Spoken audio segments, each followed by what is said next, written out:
Imagine this. You're in the middle of a tough negotiation. Tension is rising, neither side wants to give in, and suddenly everything stops. A deadlock. But here's the secret. A skilled negotiator knows how to turn that deadlock into a breakthrough. The goal isn't just to win, it's to create a win-win solution, a real deal that works for both sides. So how do you do it?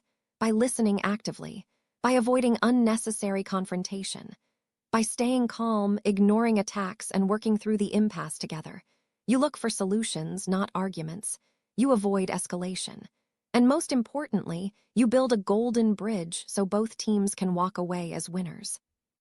In today's lesson, we'll learn the tactics that turn deadlocks into opportunities. Now it's time for the listening practice.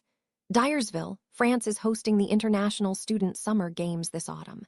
A British company, MQ Chemicals, has a subsidiary in the city and has agreed to sponsor the games by covering half the costs.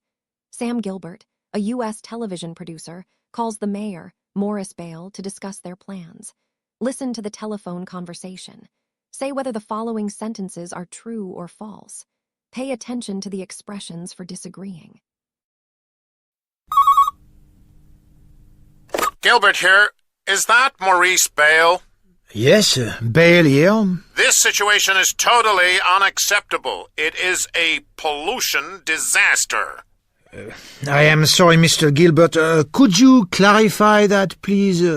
Pollution disaster? The pollution is at acceptable levels. Acceptable? How can you say that? Let me make sure I understand what you are saying. Do you mean that the factory is doing something against the law? Yes. No country allows such a high level of pollution. You don't have a clue. Our experts say that people die from these chemicals every year. You know, we're the ones who are paying for these games, but we will not release the money yet. We call the shots here.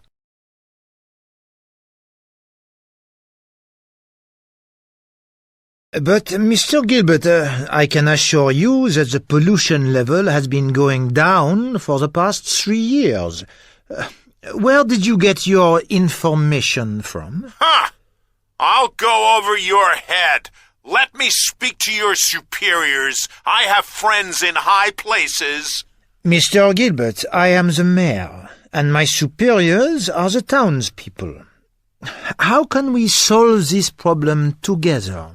Do you really think we can bring 2,000 young athletes to your polluted town? The games must definitely be moved. You're just not in the loop. Didn't you know the factory has a large new order for dangerous ant poison? It seems it'll be working overtime all through the summer. I am afraid we cannot move the games. Have you spoken to Mr. Bennett about this? After all, he is your co-sponsor, and he has agreed to cover half the costs. Oh, and please, ask your expert to contact me, and I will explain everything to him.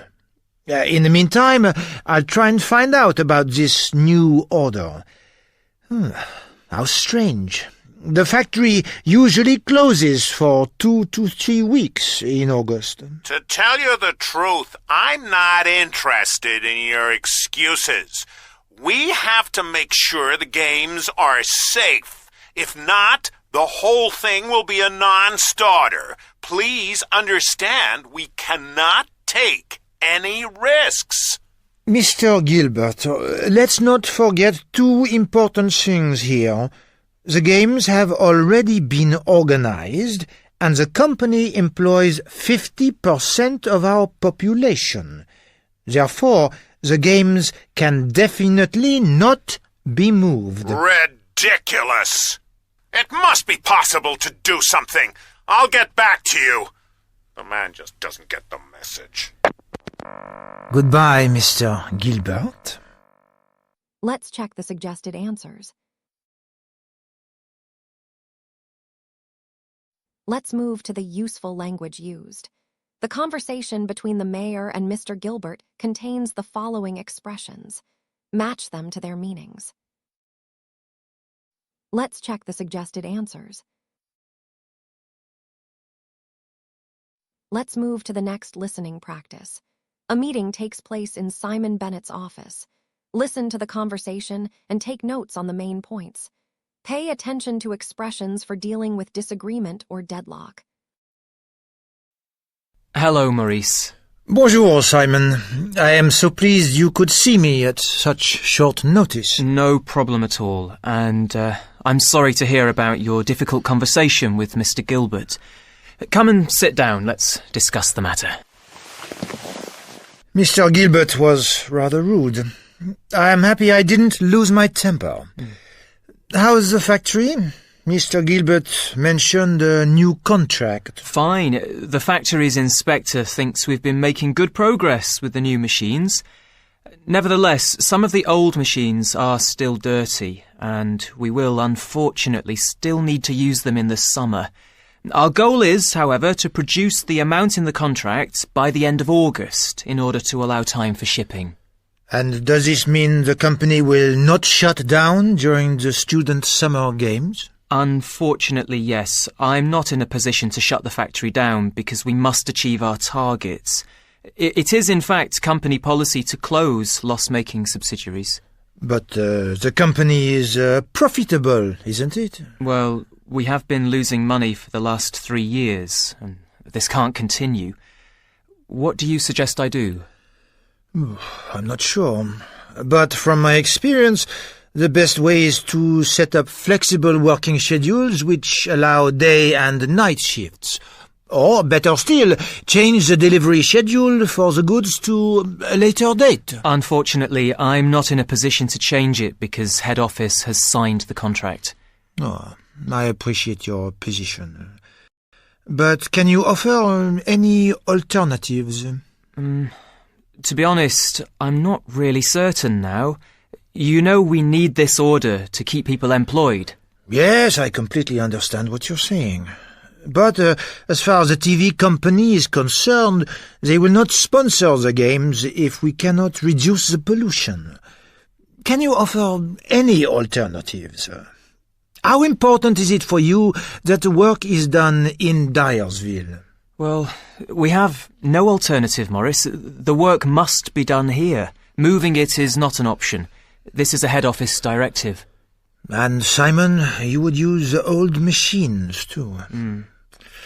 I must say, I am very dissatisfied with that solution. However, I understand your position. Well, I need to get back to my office and give the whole thing some thought. Perhaps you could contact your head office again and explain to them the situation with the American TV company. Let's check the suggested answers.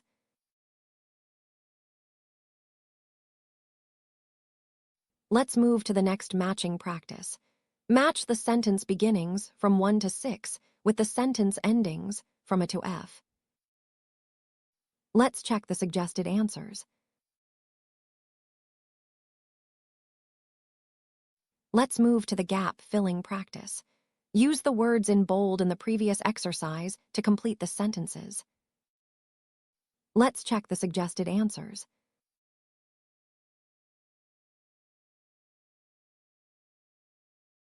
Here's a secret to successful business communication. The smartest people don't just give the best answers, they ask the right questions. Asking questions has 2 powerful purposes: building trust and getting information. But not all questions are created equal. Closed questions may only get you a quick yes or no. Direct ones can sometimes feel too sharp. The real key: use open questions that start with how, why, when, or who. They unlock deeper insights and show genuine interest. And pair them with indirect questions, polite, respectful, and trust-building. Instead of saying, "What's your budget?" try, "Could you give me an idea of your budget?" See the difference.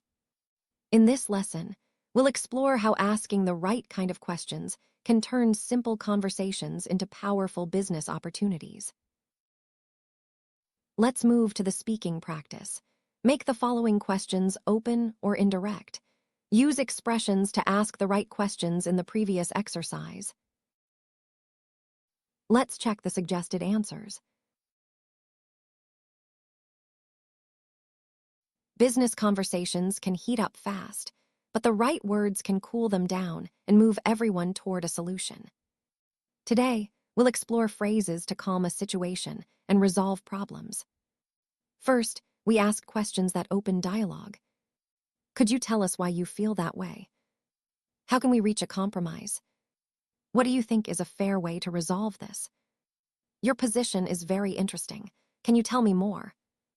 Next, we invite agreement. Do you agree with our position on? Do you feel you can accept? I hope you can see our point of view. Let me explain our position. We can also express understanding.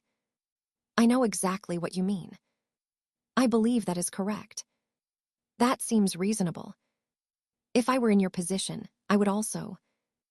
And remember, some phrases can sound threatening. Words like demand, negotiate under duress, issue an ultimatum, or be in a position of strength may escalate tension instead of easing it. Choose calm, collaborative language, and watch difficult conversations turn into constructive solutions. Let's move to the next speaking practice. The mayor is holding a meeting in the city hall.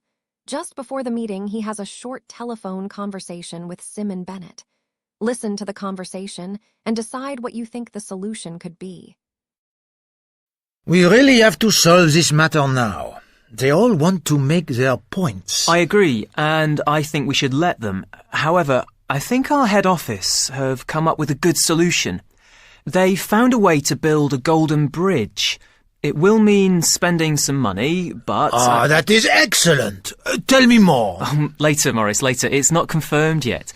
We're also arranging for a pollution survey. So please see that people cooperate with the testers.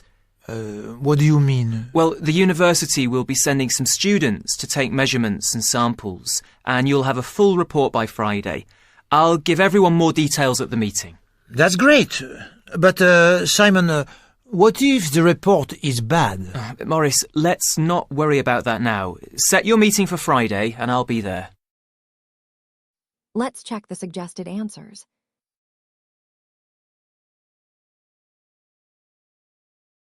Let's move to the next speaking practice. A builder wants to develop a property for industrial use. He meets a representative of the local residents association, who has many objections to the development. And that brings us to the end of today's lesson. Remember, asking questions isn't just about getting answers. It's about building trust, showing respect, and opening doors to new opportunities. Closed questions may give you facts, but open questions help you understand people. Direct questions may feel sharp, but indirect questions show politeness and professionalism. The more effectively you ask, the more effectively you connect. So, as you step into your next meeting or negotiation, think carefully about your questions. They might just be the key to unlocking better communication and stronger relationships. Thank you for joining today's session. See you in the next lesson.